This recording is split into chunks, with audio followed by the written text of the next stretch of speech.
What a filthy job. Could be worse. How? Could be raining.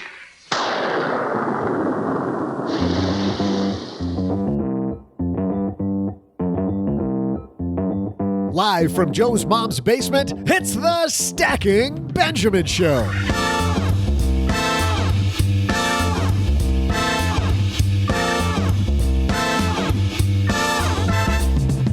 Hey there, future and current millionaires. I'm Joe's mom's neighbor, Doug, and today I learned something really interesting.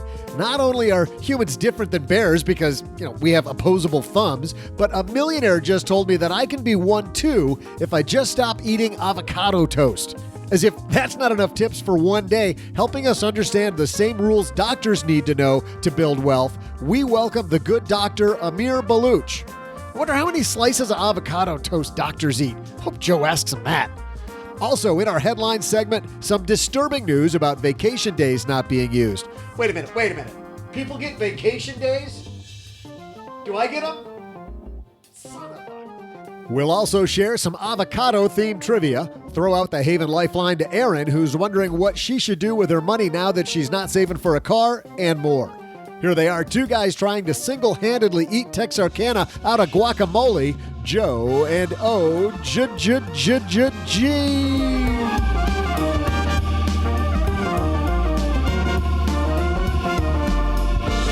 Guacamole. Which I've been kindly reminded by Mrs. OG is only guacamole if you include cilantro. Really? That's what she said, yes. Which I was so proud of myself.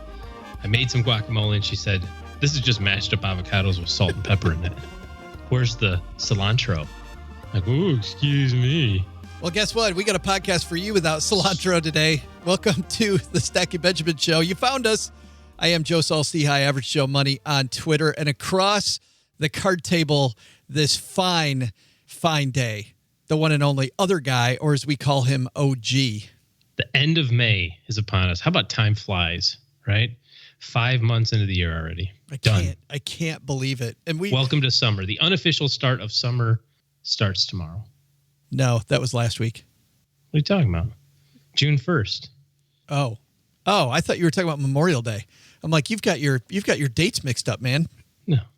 I don't have anything mixed up. You're mixed up, man. You know what's cool? It doesn't matter how mixed up you are, as long as you can point your computer to stackingbenjamins.com/SoFi. That's spelled SOFI. Because you know what happens when you go there, OG? You end up with a phenomenal experience with refinancing your student loans, your personal loans, and even comparing mortgage prices. Because you know how interest rates have been moving up. Now's the time to make that happen over at SoFi. And they do it so fast, too, right? You put your information in, no credit check, doesn't impact your credit score. Boom, here's your answer. Yes, no, maybe so. Super simple. Is that called a soft pull? It is a soft pull, yes. No phrase. Soft pull sounds like a whole... Well, anyway, stackingbenjamins.com/SOFI. SoFi. It's better than a hard pull. $100. No, a lot of ways better. Is that better? Better on your credit. But the hard, oh man, stackingbenjamins.com/SOFI. And the place that rates SoFi number one wherever they compete is Magnify Money. When you head to stackingbenjamins.com/Magnify Money, what you'll find there is those things you've been using from your bank, like that checking account, that savings account, not nearly as good as some of the options from across the financial universe. And Magnify Money has a bigger selection than any other website out there. stackingbenjamins.com/Magnify Money. Whether you're redoing your credit, whether you're taking advantage of better interest rates by shopping online for your savings account, or if you're even looking at something like an auto loan, which we generally don't approve of, pay cash for those cars, people. But if you've got to have a ride and you need a loan, why not make that rate as low as possible? stackingbenjamins.com/Magnify Money. Man, we got a great show for you today. You know, doctors are a funny group of people. They're expected to know a lot about medicine. And like Dr. Thomas Stanley said in his phenomenal book, The Millionaire Next Door, doctors also end up having to live this lifestyle or feel like they have to live this lifestyle of, well, I make a lot of money, right? And so you try to keep up with the Joneses. Yes. So Dr. Amir Baluch wrote this book, Make It, Keep It, right? You're going to make money. It's not just what you make, it's what you keep. And it's funny, when he was first a guy that I was considering having on the show, I thought, doctors are a small niche. Then I read through this book and I'm like, everybody needs to know this stuff. So this is another book how did you get this book? I had it sent to me. Oh, it was sent to you. Okay. It was. No way to send 2 of them, right? I wouldn't be interested in reading. Well, you can have mine. Are you a doctor? Do you need that? Well, I'm a doctor of love, baby. Oh, boy. On that note, we got to get the show rolling before I start smelling the cologne. Here we go. Hello, darlings. And now it's time for your favorite part of the show, our Stacking Benjamin's Headlines. I just threw up in my mouth a little, I think. I'm not sure if that's the stench down here or if that's throw up in my mouth. So one or the other. You don't think I'm the love doctor? Oh, the boy. doctor of love. Hey, our first headline comes to us from dailymail.com. This one, you're going to want to see this video on the show notes at stackingbenjamins.com, but we need to talk about this. Dramatic moment, a mechanic who took his client's 170,000-pound Porsche. Obviously, this happened in 170,000 pound, like dollars. Yes. Yeah. Worth. Okay. I was like, that is a very heavy That's Porsche. very heavy. It's like a tank. 170,000-pound Porsche for a joyride is caught on camera losing control and crashing. Dramatic closed-circuit television footage shows the moment a blundering mechanic crashed a $170,000 sports car after taking it out for a test drive. What a moron. The grease monkey had been trusted to repair the luxury Porsche, but decided to take it out for a spin. Here's the people who are like, what does this have to do with finance? If you've got your car, whether it's a luxury ride or it's another ride, your mechanic takes that baby out for a spin. How does your insurance work on that deal? Does that then fall to the mechanic's insurance? I think it's got to, right? You still file a claim with your insurance, right? Yeah, depending on what state you're in, of course. You file a claim with your insurance, and then your insurance goes to the mechanic's insurance. Mm-hmm. And it's professional liability insurance, maybe something like that. Professional stupidity insurance. Obviously, his premium's going up due to that. I saw a video of a car. They had like a Ferrari convention out in like Long Island or something. So they had all these old 1960s Ferraris parked on the side of the street. Beautiful. And it's wonderful. And there's a guy videotaping, he's just got his iPhone out and he's kind of panning the whole street scene, right? And all these car owners, all these old, just meticulously maintained cars are sitting out there. And then there's this person who pulls up to try to parallel park in between the two cars. They're leaving tons of space, right? Because they all get these collector's cars, leave tons of space. This guy comes into parallel park. And as he's backing up, he gooses it as opposed to like hits the brake. And so he drives his like Yukon Denali in reverse over top of this dude's Porsche. No. As the guy is standing there looking at him like, why are you trying to squeeze your SUV in between these two collectors that did? He like literally drove up the front end of the car into you said his Porsche, you meant his Ferrari. Ferrari. Yeah, sorry. Ferrari. Yeah, this story's the Porsche. Oh, my. Same that just doesn't make your stomach just. Ooh. Oh, well, and this one, of course, can be replaced probably. This $170,000 one's probably a newer one. This guy's that he ruined is like a 1965 or something. Well, here's the thing. Yeah. It was supposed to be just in for a diagnostic test. It was in for a diagnostic test, just a little test. And instead, it had to be declared a write-off. The whole thing had to be declared a write-off when you see these. Hey sir. Is my car done? In a manner of speaking, it's done. Could you come in and we got some paperwork for you? Cool. I'll be in a second. Right. My brother had an English teacher who always corrected people about the difference between done and finished. He's like, no, bread and biscuits get done. You are finished. Like, I'm done with my work. You're not done with your work. You're finished with your work. Bread and biscuits. So when he calls this, is my car done? Yes. Yes, your car is. Is my car finished? It's more done than finished. It is way done. I was wondering about the insurance there. That just kills me. Our second headline comes to us from Travel and Leisure. We're all over the place today, and I love it. This is a sad, sad point. You sent this to me. Millennial women are the least likely to use all of their vacation days, a study says. More than 662 million with an M, vacation days went unused in 2016. It says America still has a vacation problem, or a not taking vacation problem, to be more precise. Boy, this is an issue. Especially... I don't get this stuff, do you? Well, yes, I do. If you are low on the totem pole and you think that your job depends on you being there, it's almost like being injured. To put it into OG terms, it's like a pro football player gets injured. You might not get back on the field again, right? You get injured, you go out of the game, somebody takes your place, you take a couple weeks off. See, I disagree with that completely. I think that you're at your best when you're refreshed, right? I do if you're too, but does the boss think that? It isn't about your performance would be good, wouldn't it? I mean, wouldn't you, if you had a great vacation, wouldn't you come back refreshed and have and just really work your tail off? Not to mention, you're going on vacation here in a second, right? Yeah. How much work are you getting done today? Yeah, a ton. You're getting 2 weeks worth of work in 12 hours. You got to pack the old Swiss Family Gardens up and get out of town for a couple days. So I disagree with this completely. I think if you've earned it. Now, some companies allow you to bank your vacation and then you can turn that into cash. Okay. Yeah, if that's your thing. It says forfeited vacation days, time that cannot be rolled over, banked, or paid out, are down 8% actually to 206 million days. Those forfeited days have a cost because the value of vacation days are tied to salary. That equals $66.4 billion in lost benefits, meaning you worked instead of taking the benefit. Your salary technically would be the same, right? If you're allotted 3 weeks of vacation and you make $50,000 a year, if you work all 52 weeks, then you're making less than $1,000 a week. If you work 48 weeks, then you make more than $1,000 a week, right? Because you took your time off. It's both millennials and their colleagues from other generations disagreed with the assessment that millennials are really work martyrs.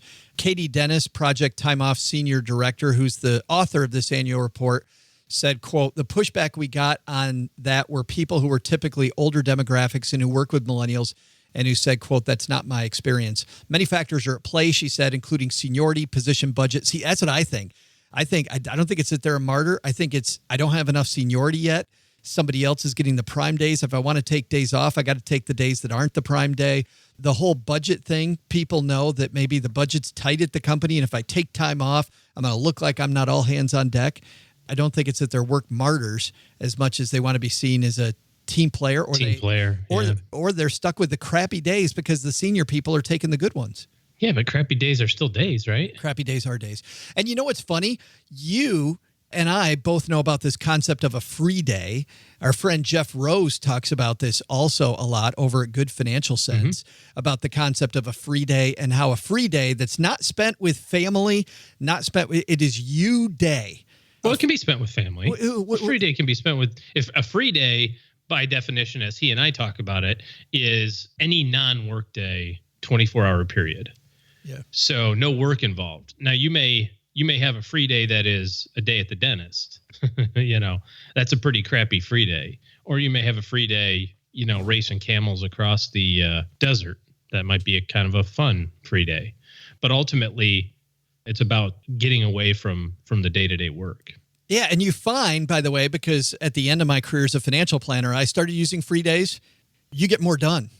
Believe it or not, you get more done. Sometimes I'd only take a free afternoon, but we got more done. Because when we were at work, you work. You work when there's work, and you don't work when there's not. Yeah. And if you've got a predefined schedule, Michael Kitz's in his podcast, one of his podcasts, he has two of them, but in one of his podcasts, he's interviewing himself basically, and he's talking about how every day he has a will do for that day.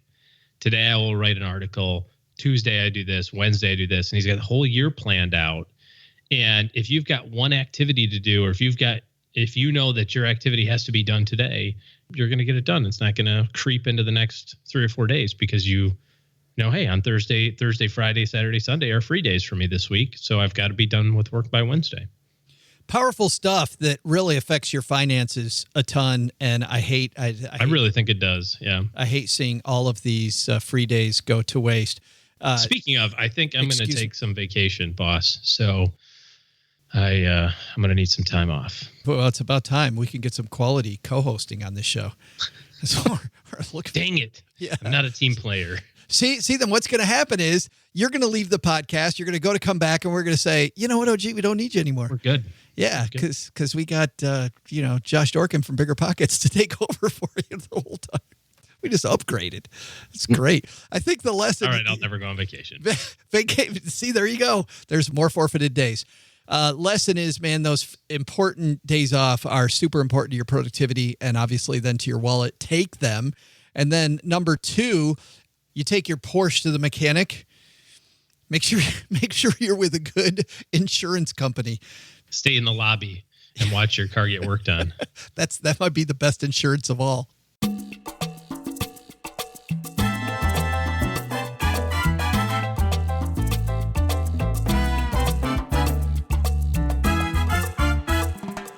Dr. Amir Baluch founded a company called Funding Nest with the specific purpose of providing turnkey investment opportunities to sophisticated investors. We're not going to talk about that today. What we are going to talk about is his work as a doctor and how doctors he worked with had no money and how to help them keep it. And this book is a primer, Make It, Keep It. We're not going to talk about the entire book. We're going to talk about some of the biggest concepts that doctors need to get, that we all need to get. So I've asked him to put together 5, but he's going to do that for us. Here we go. Dr. Amir Baluch coming down to the basement.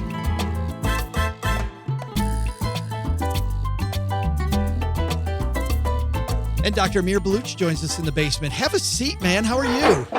Hey, pretty good, Joe. How's it going? Thanks for having me today. I'll tell you, it's better now that you're here. And I got to ask, you are a physician. What type of physician are you? I'm an anesthesiologist. You know, what's funny is that I have some friends that are physicians, and when I was a financial planner, I had clients that were physicians. I think that job, anesthesiology, is the hardest one of all. And if you don't mind, I'm going to tell you why. I think for most doctors, there's this like high five moment, right? Like you save the patient, like something goes fantastic. For you, you either do the right thing or like there's no way, Amir, that you high five the other doctors going, that guy's super asleep. That's right. It's one of the few fields in medicine where we are literally not allowed to make a mistake ever. Right. I can't think of a high five moment. Yeah, we kind of like to think of ourselves as the insurance policy for the surgeon a lot of times. Yeah. When did you realize that you were interested in finance? Well, when my father was a physician, he did internal medicine, and I saw growing up that he was working really hard and, he was able to afford a house and a car and some other nice things. But as time went on, he was getting older, and I was around 19 or 20, I was kind of started thinking about financial goals and things like that. I talked to my dad about it. He actually didn't even have any.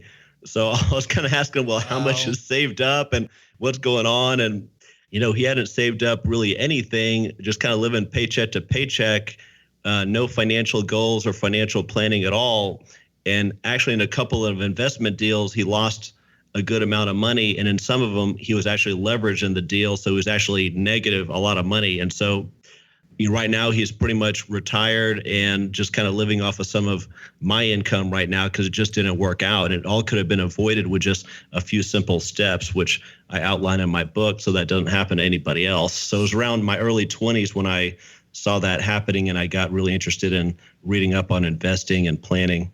But what's funny is people listening to this are like, well, if your dad was a physician, that's just a pot of money, right? That guy should have been swimming in money. Yet I know a bunch of physicians. You know a bunch of physicians. Your dad's story is way, way more common than people think.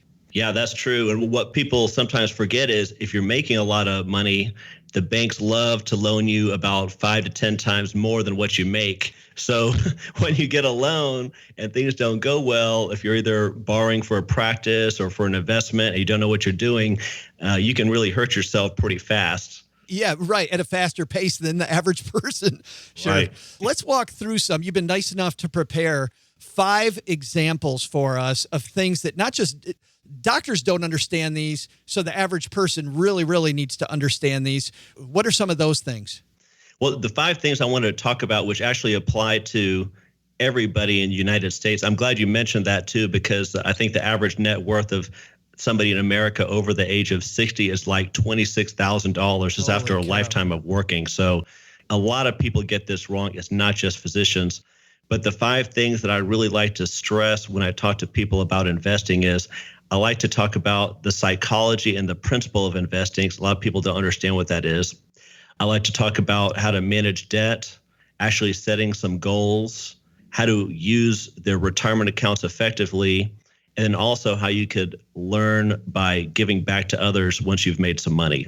Those are the 5 things I usually talk about with physicians. Well, let's dig into these a little bit. Let's start off with the psychology, because it's funny that we start here because that's not really the sexy part people want to talk about. They want to jump into penny stocks. Right. Everybody wants to find a get-rich-quick scheme, but really that's not the case, and that really never happens. But the psychology is pretty interesting. Some people are just afraid to invest. They don't know what they're getting into. They do something just because their friend down the street did something. A lot of people are just throwing money into the stocks. They might as well just, go to Vegas and spend it there if they don't actually understand investing. Or some people are just scared of it and they just let some money pile up in an account, but they never grow it fast. So what I like to tell people is, first you have to understand what investing is. You have to place your money into something that has some mechanism to preserve your capital, or you're buying something at a discount, for example. And then eventually it has to grow in value in some way. For a stock, it might be the company's financials are better, they're making more money, or they're expanding. In real estate, which I love, I talk a lot about it in my book. In real estate, it could be appreciation of the property. Maybe the rental unit, the apartment complex is increasing rents year over year. There has to be some way to add value, and that's what an investment is. And once people understand that, then they can actually look at an investment and evaluate it and make some good decisions. But until that happens, it's really just gambling and speculation. One concept you like to talk about that I found fascinating was this idea of multiple streams of income, right? That it's not just about dividends, it's about setting up these different streams of income. Talk about that for a minute. Right. So you want to be diversified to an extent, and all different forms of passive income have pros and cons. So whenever you make an investment and money hopefully comes back to you, some are more tax advantageous than others. Some come in annually, some might come in monthly. Some are liquid, some are less liquid. So they all have a different flavor, and you don't want to get stuck in just one flavor. For example, let's say if somebody just invests in long-term real estate, but then there's an emergency, well, how soon can you liquidate, a large apartment complex or retail strip or office building, to cover that emergency? You can't. But if you had some of your portfolio, for example, in stocks or something like that, that's a little bit more liquid, or even just having some cash on the side for emergencies or a line of credit, you could pull from that. But likewise, you don't want to be, you don't want to have too much in the stock market, which is very volatile. You want to have some hard assets that are income producing, tax advantageous. So you have to kind of create a different flavors and have multiple streams of income. So you'll never get hurt in one sector and not have all your eggs in one basket. Yeah, it's funny because, on one end, it sounds like people are afraid of taking risk, right? When you opened up talking about the mindset. But on the other side, if you take 5 or 6 different types of risk, it kind of negates the problems that you might run into.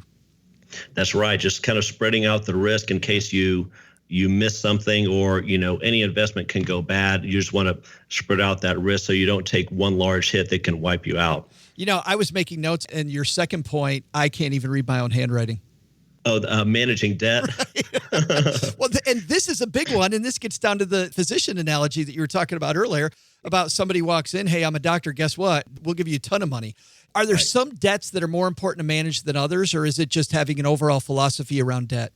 It's a little bit of both. There can be good debt and bad debt. For example, let's say if you're going to borrow some money and getting some debt in order to go into a business. For a physician, it might be, maybe owning his own medical office building and renting out some of the empty spaces, or maybe it's buying into a surgery center or something like that. That could be good debt because you're trying to produce income, but bad debt might be, hey, the new S-Class Mercedes is out. I got to have it. Let's get a loan for that, even though the other 2 or 3 cars they have are working just fine. And then you don't realize that those are liabilities that you're leveraging into. And if you try to sell it, you might be upside down on the note and lose money. So it's tricky. You kind of have to know what kind of debt you're trying to manage. But a lot of people just go into debt, specifically physicians, because as soon as banks know that you're a doctor, you're going to get credit cards in the mail, credit card offers, loans. Hey, let me refinance you that. They're all after their money because usually they can pay it back over time. They make pretty good income. And of course, the bankers are making money off the points by lending it. So they're kind of pushed into getting loans, even if they didn't know that those loans were available. So that's kind of a special, unique situation for physicians. But at the same time, anybody in America could fall prey to that. Even as a college student, I was already in debt, and I'm still getting credit card offers. Hey, here's $15,000 credit card. It's only 16% interest, but you might be able to go on that trip you want, or put a down payment on a car. So you just kind of have to watch that and at least understand that once you purchase something, you have to have a certain amount of cash flow to pay that monthly amount off, and then look at the final amount which you're going to pay. So you might, let's say for the credit card example, you're buying something that costs $5,000. If you pay it off over 10 years, that you might end up paying $9,000 once you include the interest. So you really have to look long term to see if you really want to leverage and get into debt or not. So whether it's good debt, like getting into an investment or real estate, hey, I'm all for it. But if it's bad debt, you really need to plan ahead for making those payments. Well, when somebody out there is choosing which debt to pay off first, is it always about the highest interest rate, or is it also sometimes about, you mentioned cash flow, sometimes about cash flow instead? Right. So you kind of have to look at it with a global perspective. Usually, if you just pay down the high interest credit cards or debt first, that could be good. But let's say somebody's got $100,000 in debt at 7%, and then they have a small credit card that's maybe $1,000 balance on it at 18%. I mean, yeah, you can pay off that $1,000 credit card, but don't forget about the larger liabilities, which might have different terms on them. They might call the note on a larger one. They're always going to ask for updated financials. So you have to be prepared in case, if you're dealing with a larger loan amount, having the bank call that note and all of a sudden it becomes due that year and you're not ready to pay it off. So that's how you kind of have to look at the terms of the debt that you sign on, not just the amount and the interest rate. That's what I love. Once again, thinking about all the curveballs that could come up. I'm looking at our time together and I'm running out of time. So I want to skip to using retirement accounts effectively. How do you talk to people about attacking those? Well, it's the retirement accounts. There are so many different available options. I definitely suggest that somebody sits down with their accountant, financial planner, whoever they talk to about their finances, and figure out what strategically would be best for them. But once they have one set up, definitely max it out every year, because most likely you're not going to have to pay taxes on the money you put in. So already, let's say if you're in a 20% tax bracket, I mean, what is going to give you 20% return on day one with no risk? Right. So that's why I like maxing that out. But then there's ways to supercharge it too. Joe, since you're a financial planner, you know what I'm about to talk about here. But a lot of times people get set up with financial advisors. And of course, advisors only get commission if people are investing in stocks and bonds and mutual funds. So people can also invest in real estate. You can own in businesses. You could invest in franchises within your retirement account by self-directing it. And that way you can actually take control of your retirement funds. There are plenty of companies out there that do this for you. And on my website, baluchbulletin.com, I have a couple of those resources with contact names. But you can actually put your retirement account into a checking account and get a checkbook and invest with a check into things outside of stocks. Yeah, I was going to ask you about that because a lot of people don't know that they could buy real estate inside of those. And I know there's some very specific rules in that. Maybe we got to have you back to talk about that, just this in particular. But you could buy a racehorse with your IRA if you wanted to. Right. Yeah. Yeah. It's really amazing. Yeah. All kinds of stuff, which I think it's important then, talking about financial advisors, to ask that question about fiduciary, right? Right. Yeah. The question I have for you specifically, talking about real estate, that's your area of expertise. When did you start getting involved in real estate? Was that the first thing, you talked about being 20 years old and starting to really think about your money and looking at your dad. Did you say, hey, real estate's the way to go, or was there kind of a more twisted path? It was a little bit twisted. I was looking at everything, actually. I got Robert Allen's book, Multiple Streams of Income. Right. I had two financial advisors. I was just doing my own searches on the internet and talking to other people that were multimillionaires. I ran across a really important statistic. 80% of multimillionaires earn most of their wealth through real estate. That's 80%. So if I want to have the best shot at being a multimillionaire, I better understand real estate and get involved at an early age. So that's why I jumped into it at the age of 21. Well, have you found that real estate is best for a certain type of person? Like, is there somebody who loves to be a landlord and other people that want, nothing to do with that? Right. A lot of my physicians just like to be completely passive. They don't want to deal with the 3 T's, which are tenants, toilets, and trash. So in that case, with another one of my companies, Funding Nest, actually pool investments from physicians. I bring in the management or I manage it myself, and they just get their K1 distribution quarterly or annually, and they get, 10 to 15% return on their money like that. Other ones, actually, they like to have, maybe they have a little bit more of a controlling personality. They want to, or maybe they're trying to save the 5 or 7% on the management cost. They try to do it themselves, and more power to them. If you can do that, that's fine. But anybody can get involved in real estate, and whatever they don't like, there's a way to adjust the investment strategy to avoid whatever they don't like. They could get a management team. They can go into a different asset class. They could go into assets that are a little bit more liquid, or if they don't ever want to, if they're trying to build up their net worth, put into a deal that takes 7 years to develop. They have so many options. It's really, I feel like it's unlimited in real estate to get what you want. Well, it is funny, just investing in general. I mean, and you talk a lot about stocks, about real estate, about having a budget, about magic of compounding interest. I mean, it's way wider than I think people know that it is, and there's so many things to do. The book is called Make It, Keep It, The New Rules of Wealth Preservation for Doctors. By the way, when I read this, Amir, I thought it was for doctors, but it's really not for doctors. I thought, well, that's why I wanted to have you on, because if doctors don't get this stuff, there's a lot of it that our audience isn't getting either. Where's the book available?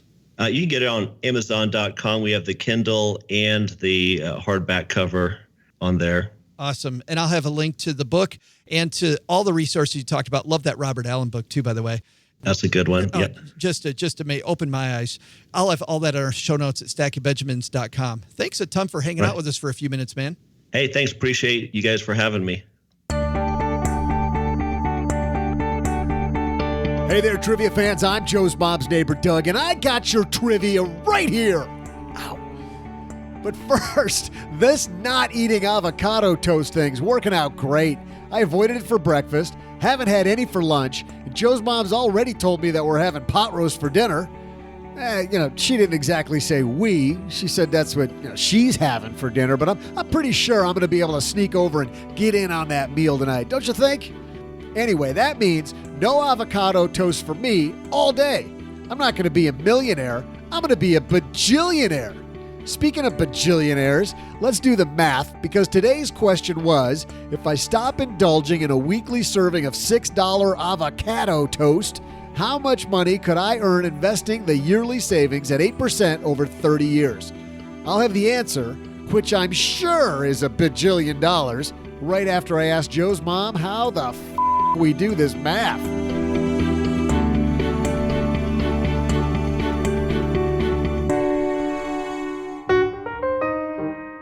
There's a lot of misinformation on student loans out there, but one company, SoFi, spelled S-O-F-I, is attempting to cut through it all by providing better financial education.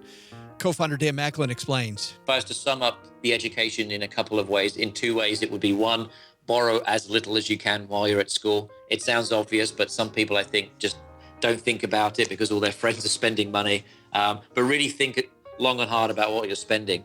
But then the second piece of advice is once you've graduated and you have a job, think about whether it makes sense to refinance your debt. Because for many people, they're overpaying on that debt and they could get a much better rate if they refinanced. Seems like great advice, doesn't it? Spend less, score lower interest rates. According to other sponsor, Magnify Money, SoFi is a leader in every area that they compete in. So whether it's a student loan, a mortgage, or even a personal loan, SoFi has you taken care of. Why pay more than you have to when you could be contributing more to your retirement instead? SoFi doesn't ask you to be a millionaire to use their services, but you do have to be responsible with your money, and you know who you are. Start working your money better today. Visit SoFi at stackingbenjamins.com/SOFI. That's stackingbenjamins.com/SOFI.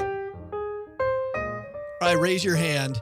Do you drive an extra 5 minutes in traffic to save just a few pennies at the gas pump? Well, when's the last time you spent 5 minutes trying to save on the big things like auto loans? Lucky for you, we brought in Nick Clements from Magnify Money with a few tips on saving money if you find yourself financing a car. If you're buying a new car, there's really no better deal than the 0% financing that would be offered by the manufacturer.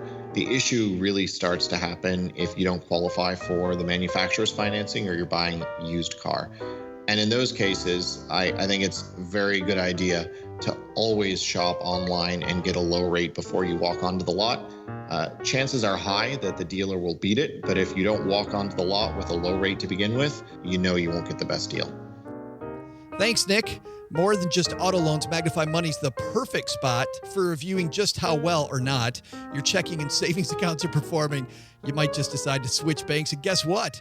Why stick with just one bank at all when you can use MagnifyMoney.com to always find best-in-class stuff? StackyBenjamins.com/Magnify Money. Average person saves $450 in interest when they go there. StackyBenjamins.com/Magnify Money.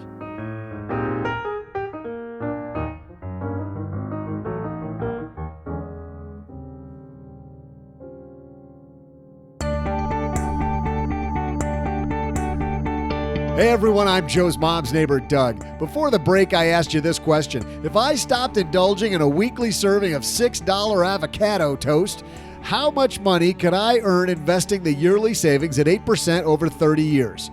The answer? $35,344.36. You know, roughly. Wow, that is way more than $1 bajillion. That millionaire guy's really onto something. But I got a little bit of a confession to make here. I've never once had avocado toast. I wonder if they serve that down at the Sizzler. I have not seen on that menu. Must be like on the back or something. I'm going to have to change my regular order from my usual chips and guac to avocado toast because the way I see it, I'm going to have to start eating avocado toast so I can stop eating it, and then I'm going to be making all that money. See ya.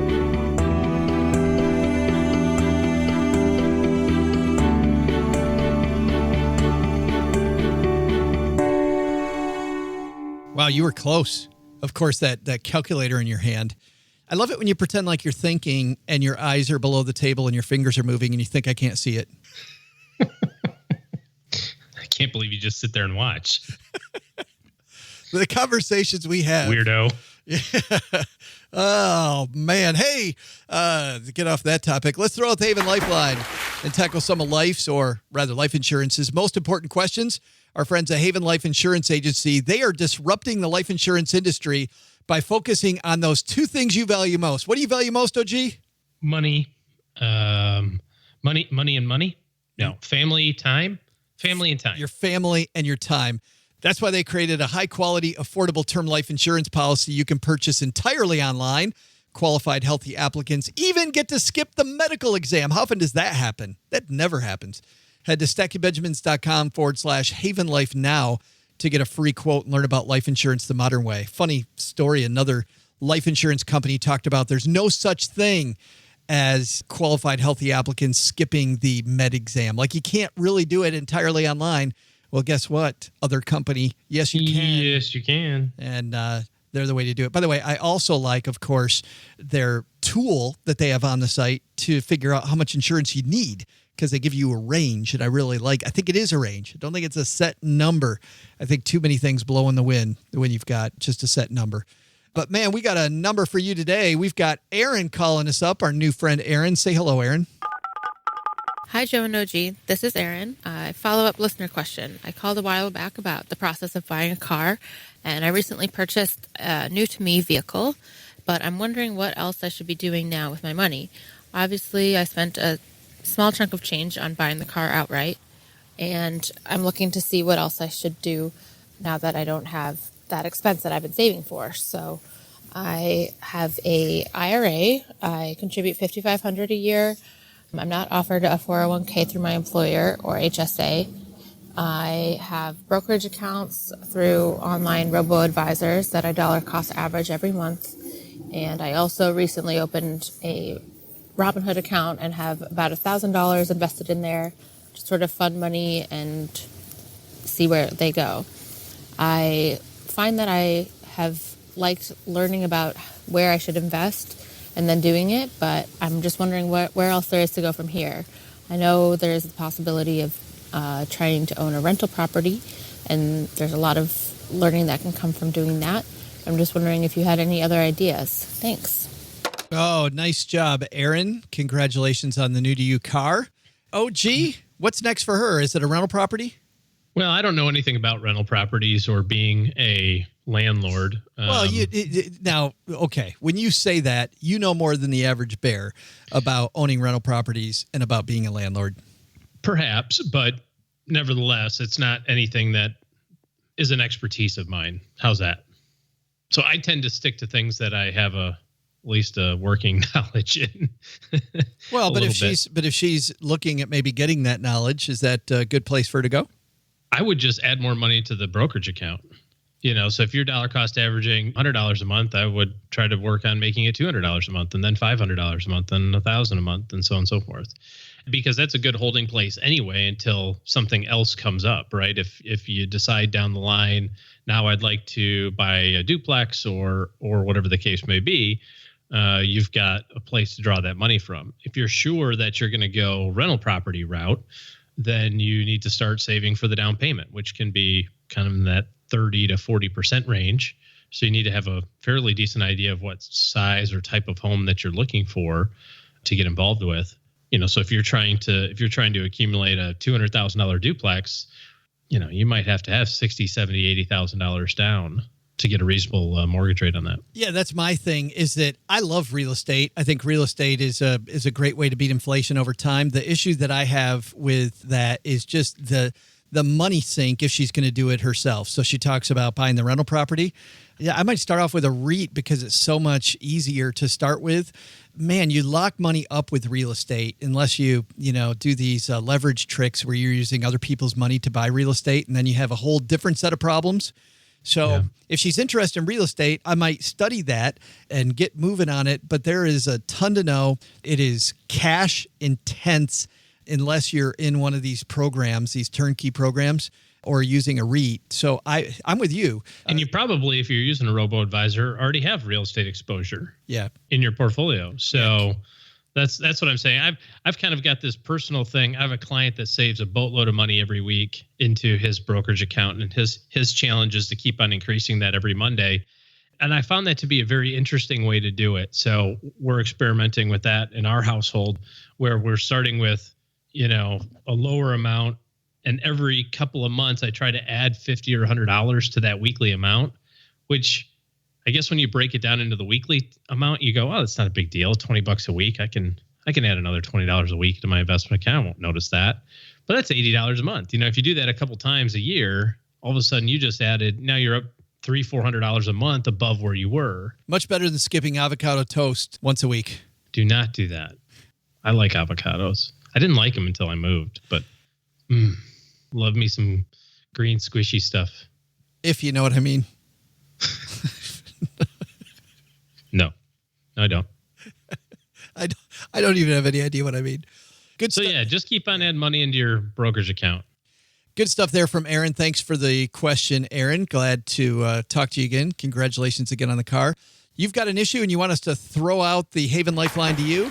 Well, we'll throw it out if you do this. Head to stackingbenjamins.com/voicemail, or just go to the stackingbenjamins.com homepage. You'll see right across the top question for the show. Click that link and you'll see the Haven Lifeline. Very easy to do.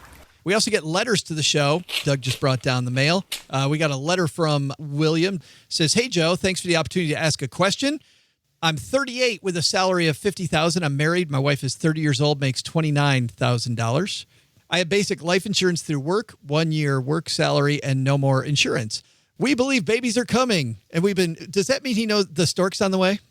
Or is you get a postcard in the mail? Yes. It's like when UPS tries to deliver something to your house and they put a little sticky on your door.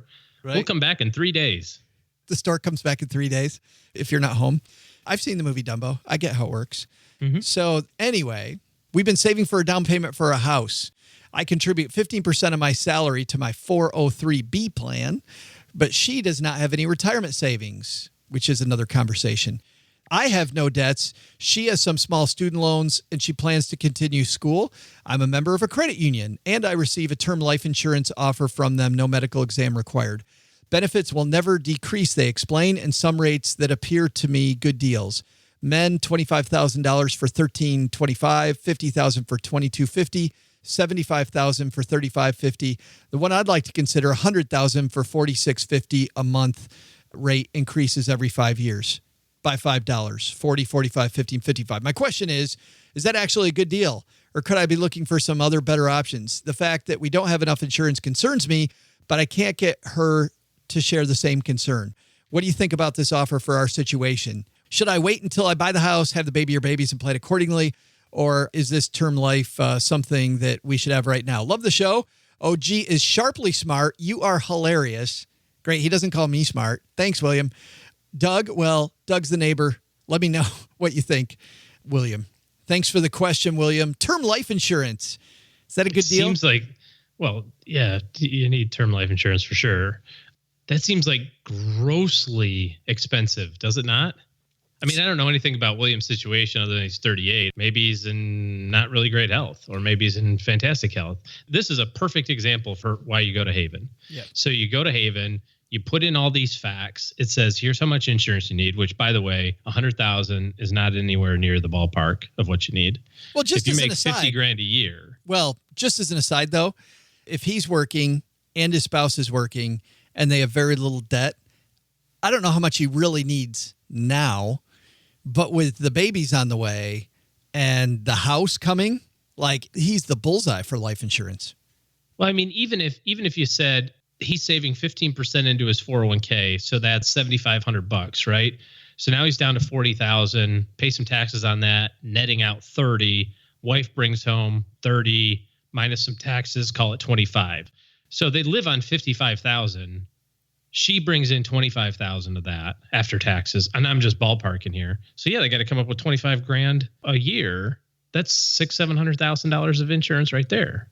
And then to your point, you had some kids, college funds, mortgage debt. That's easily $1 million, and that's kind of the starting place.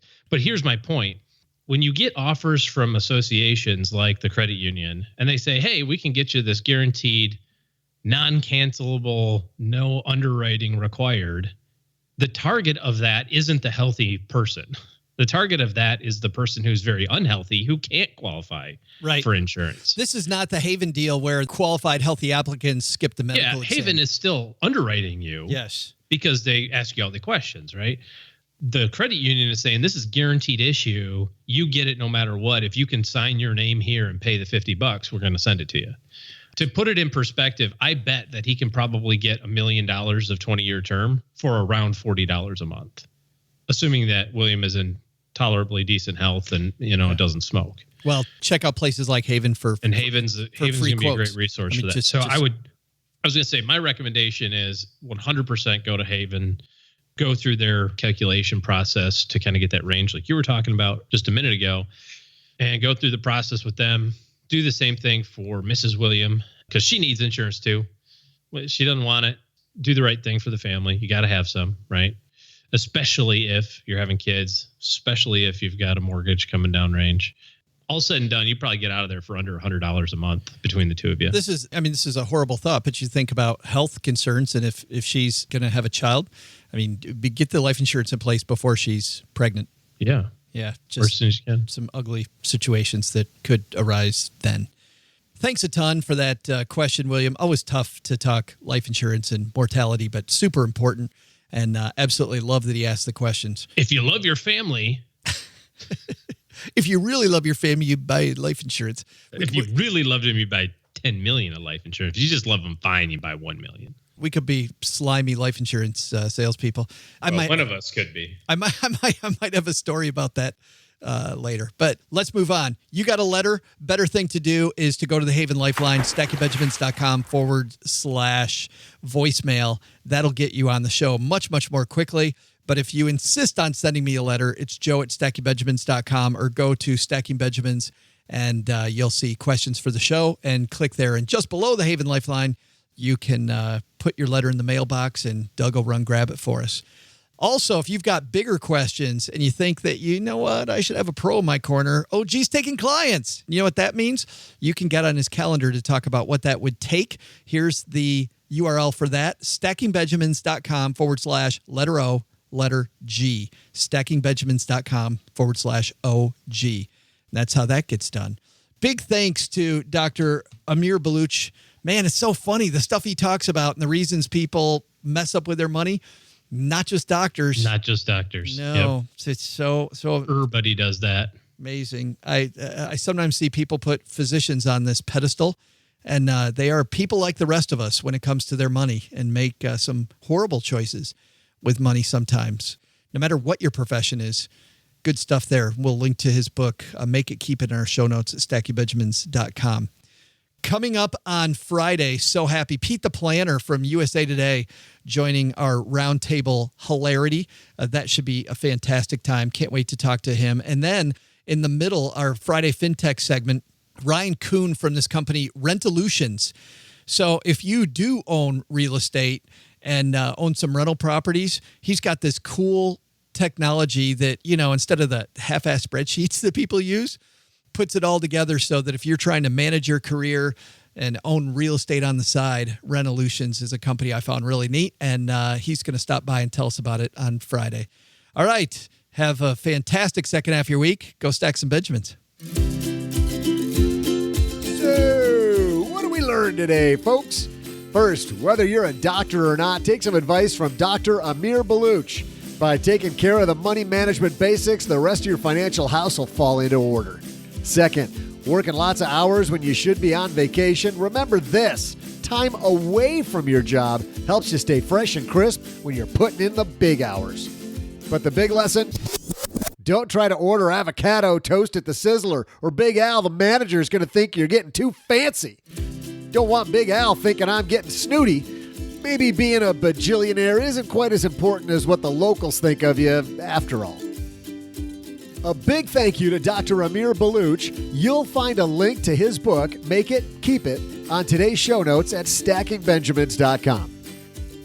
This show was created by Joe Saul-Sehy, produced by Richie Rutter-Reese, and engineered by the amazing Steve Stewart.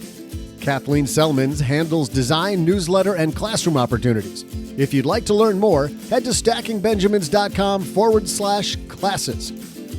Online, visit us on Twitter at @SBenjaminsCast or on our Facebook page. Shannon Cowan is our community manager and social media guru. I'm Joe's mom's neighbor, Doug, and there's no way you would take advice from these dorks. But like Joe's mom always says, don't take advice from people you don't know. This show is for entertainment purposes only, and before making any financial moves, consult with a real financial advisor. SB Podcasts may receive payment on the show from sponsors and guests in the form of books, giveaway items, discounts, or other remuneration. Thanks to the auto mechanic who busted up that Porsche in today's headlines. If more people did idiotic stuff with high-end items, our headlines would just write themselves.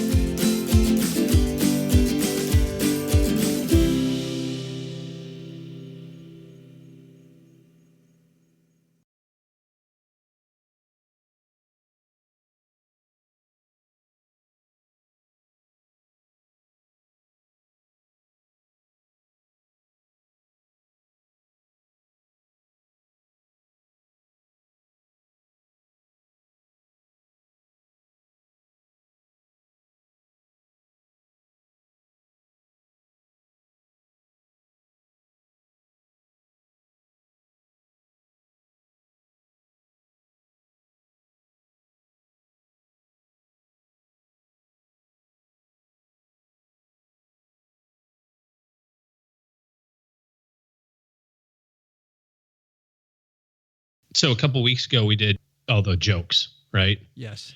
And I have a late entrant into the contest. Well, may I? I have one too, but I'm not ready. Well, that's okay. But this isn't. It'll be very this quick. isn't. It doesn't count. It Yeah, doesn't I was count. going to say. It's too late. Yeah. Sorry. I mean, if you didn't listen, we gave you a long head start. Yeah. So this one's from Josh. He writes, I'm a few episodes behind, so it may be too late, but here's a joke. I was at the doctor the other day. He goes to write a prescription for me. He reaches into his jacket pocket to pull out a pen. He pulls out a thermometer and says, some asshole has my pen. I've heard that so bad. Yeah. That is so bad. I thought it was kind of somebody apropos. Somebody wrote one to me about a and I don't have it in front of me, and I apologize, whoever sent I this. can tell it's going to be really good so far. No, so this woman has her baby, and she's waiting for the bus. The bus pulls up. She goes to get on the bus. Bus driver looks at her, looks at the baby, and says, "That is the ugliest baby I have ever seen." And the woman's like, "How dare you? That's horrible." And kind of throws her money at the guy and goes to sit down, sits down next to this elderly guy in the back. And he can clearly tell that she's all worked up. He's like, "What's wrong, miss?" She's like, "That bus driver is horrible. He just said the meanest thing. I'm just so angry." The old guy says, "I'll tell you what, you go give him a piece of your mind and I'll hold your monkey." I laughed at that the first time you told me. It was pretty good. All right. So I remember that. And apologies to whoever sent that to me. I thought that was, I've told that joke several times. Mm-hmm. So I had a friend when I was working with Ameriprise, whose dad was an insurance agent, and he would tell us the slimy crap his dad would do.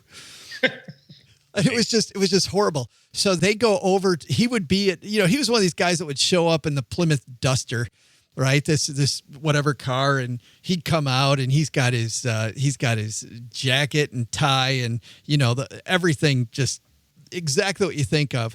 And he'd sit and tell people about the miracle of whole life insurance or whatever he's talking about right at the kitchen table. And he said, sometimes people were afraid to tell him no. They were just like, "Oh, well, we kind of want to sleep on it. So, getting really tired. Oh, man." And he would see the signs that it just isn't going. And his first thing was always, he's like, "Oh, we totally understand. You guys take some time. You know what? It's a long ride back. Can I just have one more cup of coffee? Is it all right if I have?" And so, sure. Just trying to be hospitable. Of course, then he keeps talking to them, closing and closing and closing. And it's horrible. And when people wouldn't buy, on his way out the door, he would see everybody has the obligatory picture. Well, heck, I've been at your house. You've got the obligatory picture of the OG family, right? Mm-hmm. And he's like, goes to the door, and like the last thing at the door, he's like, "Oh, it's a beautiful picture of when did you have that done?" They go, "Oh, yeah, thanks. We had it done at this, Sears." Had the family. And, the one kid's always looking the opposite direction. Or like our family photo where Nick wouldn't stick his tongue in his mouth. So finally we said, screw it. And so we have this family picture of my kids when they're like a year and a half old where Nick is just doing one of these. Got his tongue sticking out the whole time he just wouldn't put it back in. Every single time. We're like, "Okay, screw it. We're taking the family picture with Nick's tongue out." So it's like, "Oh, beautiful picture. Where'd you get that done?" "Oh, that's great. Fantastic. Well, too bad if something happens to you, won't have the family protected." Beautiful family, though. Thanks a lot. Like he would just just totally grind them all the way down to the ground. Just kick the crap out of it. And what was bad was that his son, and I say he's a friend of mine, he was more of a acquaintance. He was one of the, quote, trainers where I was working. So in my first year as an advisor, you didn't get to talk much the first half of that first year. Another person would come in, and I could always tell this guy's name was Tony. You could see it was like he had this missile on his head. And when the client would start not making sense, you could see the missile on Tony's head just go beep, beep, beep, beep, beep, beep, beep, beep, and point right at my client. And I would literally like move back away from the table a little bit. Like I realized it after a few meetings. I'm like, oh no. Because Tony would get to the point where it didn't matter if we kept the client or not. It didn't matter. He was just going to tell them what idiots they were. He was going to kick it was horrible. I couldn't, whenever Tony went into meetings with us, and you could tell he got that right from his dad. I was like, "Oh no, please don't. Oh, please don't, Tony." Tony's like, so how'd you get that credit card debt?" "Well, we had these medical bills and whatever." "Oh yeah, but you gave me the statement here. So, you had hamburgers down at Red Robin and, looks like $30, $30 hamburger when you had medical bills and you put it on your credit card. Tell me about that. What type of hamburger was that?" And he would just, he would just beat him and beat him and beat him. And it was horrible. So don't do that, basically. Don't do that. Well, don't stand for that, more like. No, don't go to that financial planner. Well, no, I mean, seriously, like when you and I first started this, gosh, even before we started the podcast, right? We had the website. One of the things initially that we talked about was we didn't want to be the over the top, bash you on the head. Boy, you're pretty stupid for doing that. You know what I mean? And I think a lot of times people, and I talk to, I talk to new people all the time, and they're kind of, I can tell the ones that have gotten beat up before because they're a little gun shy. "Hey, how much you got in your cash reserve?" 12,000. And you can tell they're kind of like, don't hit me. Well, but not only that, facts of the case. Not only that, my thought process was people come to you for a reason. They want help. They want your help. They know they've done bad stuff. And, and the reason they say, well, we have medical bills, they know they put the beers at Red Robin on the... Yeah. Do you really need to drag them out on the carpet and beat them when you're supposed to be in their corner? I was like, I don't understand what this is proving. So not good. Tony. So don't be like Tony. Don't be like Tony. Be like Joe. Don't go to people like Tony. But I did think that was funny. Just the whole, well, we had a guy when I was a younger advisor, we had hired a guy who was a door-to-door disability insurance sales guy. Oh. Nicest man you've ever met in your life. He's now retired. He was an older gentleman. And he told us a story one time of how he was in upstate knocking on doors, right? Selling DI insurance for this company. And he was a closer. He was a salesman. And he knocks on the door and he says, hi, my name is Tom, and I'm here representing da-da-da. She goes, no, thank you. Boom, and slams the door in his face, right? And so he walked around the back and knocked on the back door. And she says, can I help you? And he says, oh, yeah, my name's Tom, and I sure hope you're a lot nicer than the lady at the front.